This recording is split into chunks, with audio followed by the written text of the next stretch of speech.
Okay, so we about to get off into another video, man.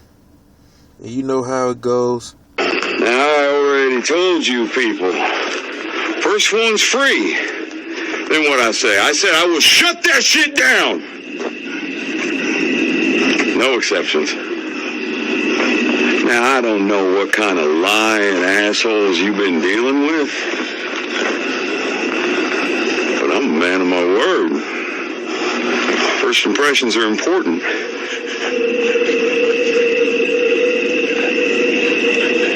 I need you to know me. So,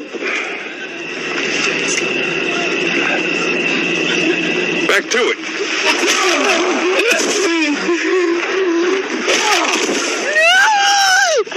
Okay, so this part will be pretty short too. A lot of these parts in this book, they're not long at all.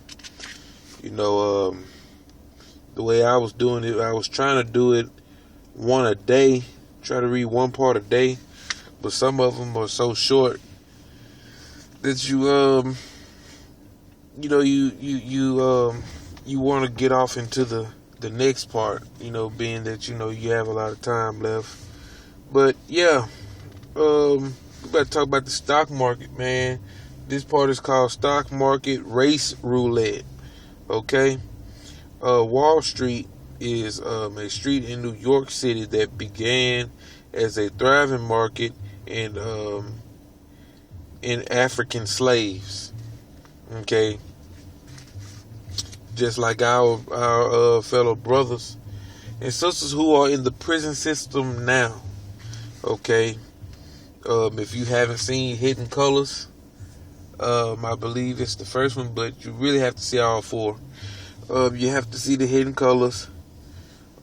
They explain the prison system. Michelle Alexander, she talks about the prison system. Yeah.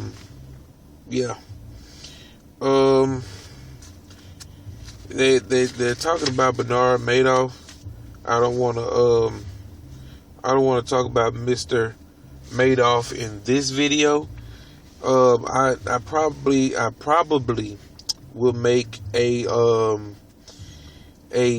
separate video about Mr. Madoff. I was a senior in high school when that happened. So that's something that I really remember. But yeah, let's see where we should start. Okay, the stock market's most notorious scheme was known as the crash of 1929, a collapse of the economy that bankrupted the common American while blessing those with inside knowledge to become even richer. The reform laws passed during the resulting Great Depression were claimed to build confidence in the markets, but they actually institutionalized economic apartheid in America. The Securities Acts of 1933 and the Securities Exchange Act of 1934 created two classes in investors: accredited investors, the 3% of the wealthy whites who are able to invest without restrictions, and unaccredited investors, the remaining 97% left on the outskirts of the market without access to free trade enjoyed by moneyed insiders. Listen to this. The system was rigged with a list of qualifications designed to effectively discouraged black investors on one end, and much of its profit was and is derived from mortgage scams. Okay. Third world operations, offshore banking, and a host of other Ponzi schemes and swindles, often targeting poor black people. Okay. Let's see here.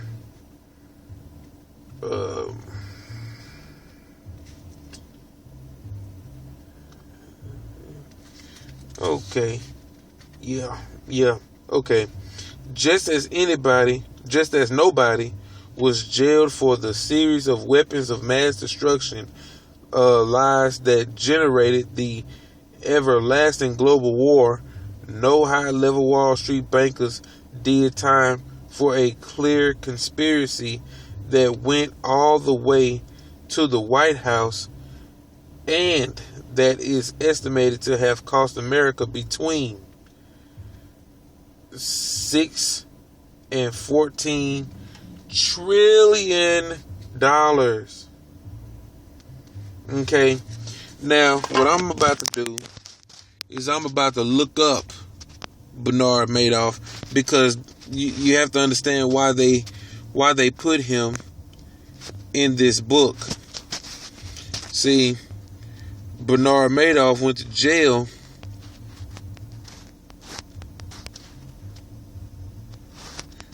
Madoff went to jail for robbing, let's see,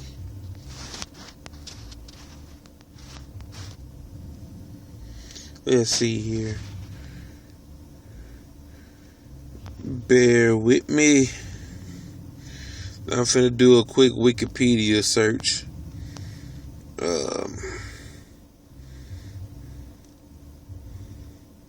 Ponzi scheme, December 2008, September 3rd. Let's see.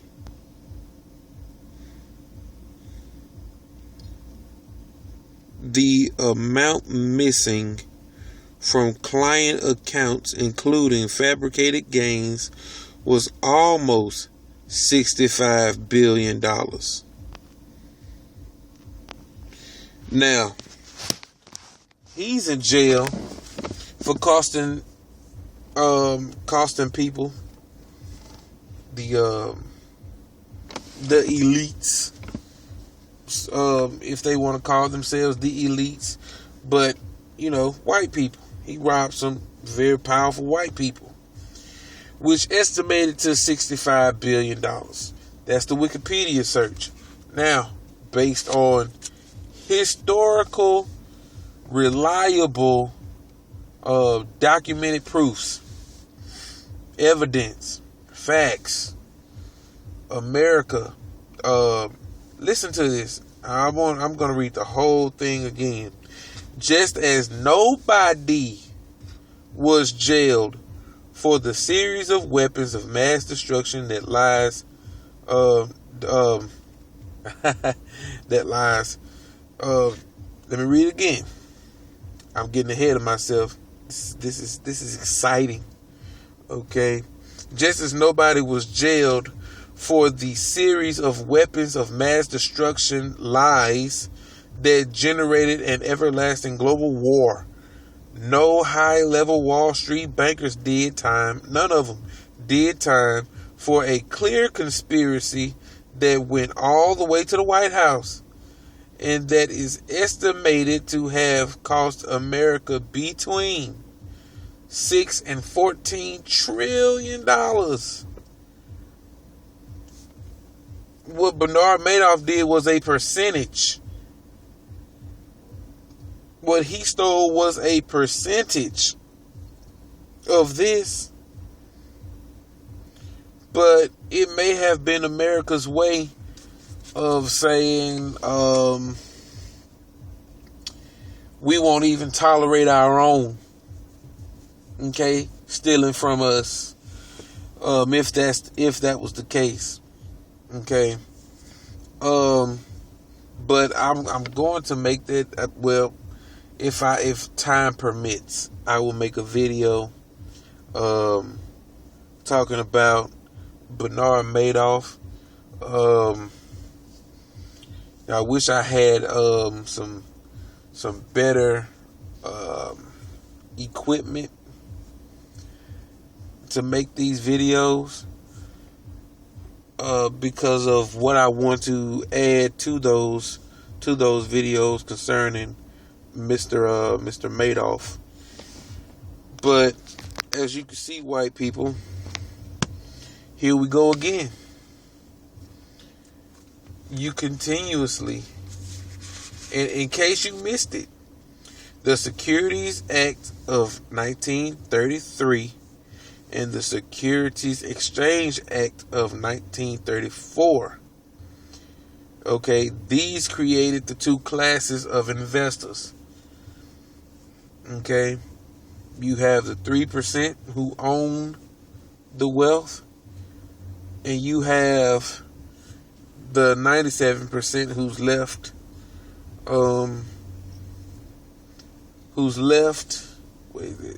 the outskirts of the market without access to free trade enjoyed by moneyed insiders. Okay, so check this out, and I said this in another video.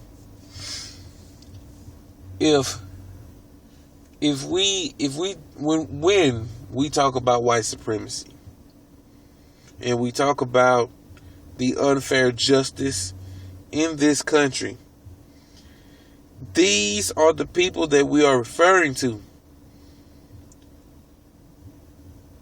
Many of you just want to be included. Okay? And I guess that's fine if you want to be included. But don't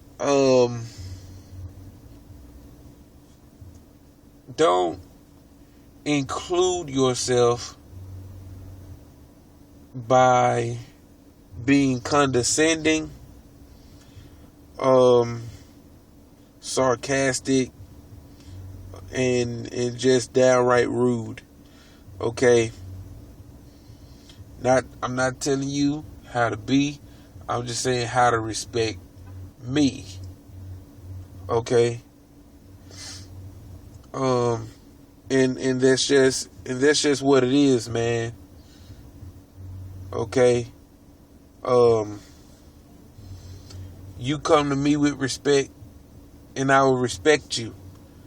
Other than that, there's no reason for us to talk. Want to be taught. You have to want to be taught. You have to want to learn. We're not just sitting up here wasting our breath for no reason. We're not just making no noise for no reason. When we say that there is a such thing as white supremacy, why do you argue with us and try to tell us that there isn't when you have Richard Spencer, okay, who promotes white supremacy? He promotes it. Okay? And matter of fact, you are one to follow him.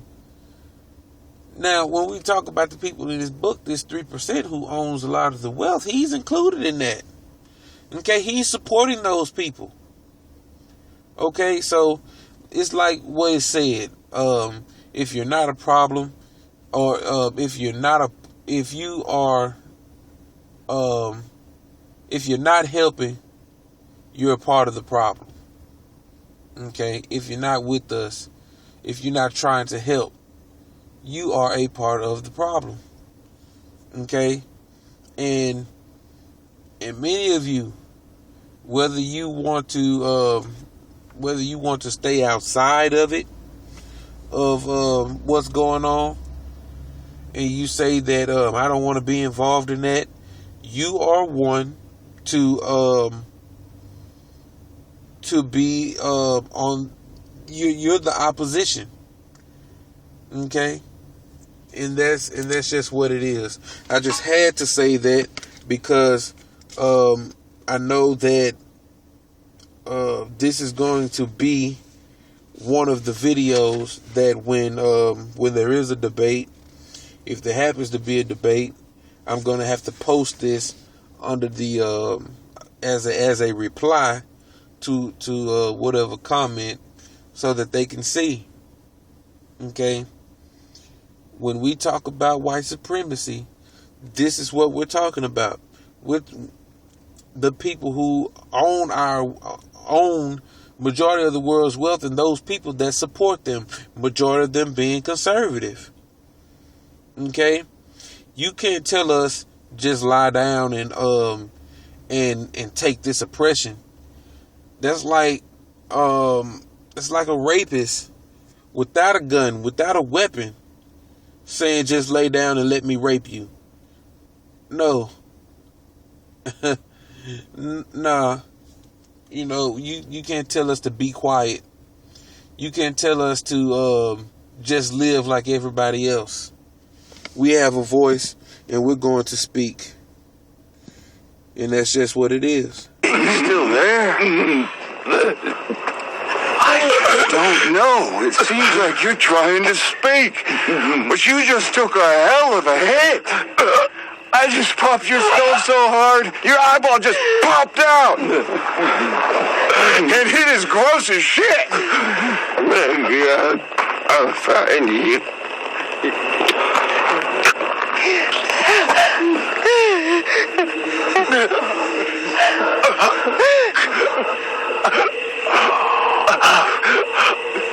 Oh, hell.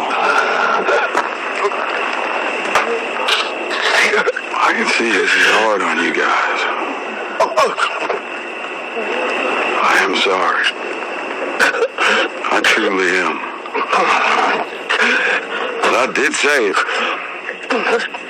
No exceptions.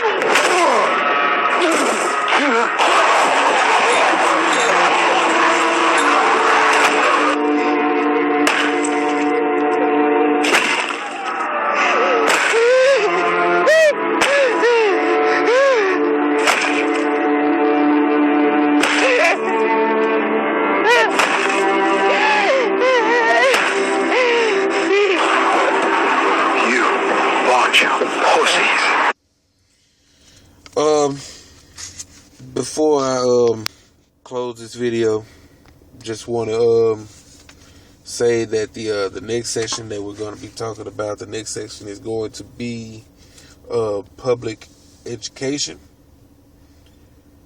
Okay, that's going to be interesting. And after that, we're going to be talking about sundown towns. So, you know, Mr. and Mrs. White racist person, just be ready, because we don't make excuses. We produce facts.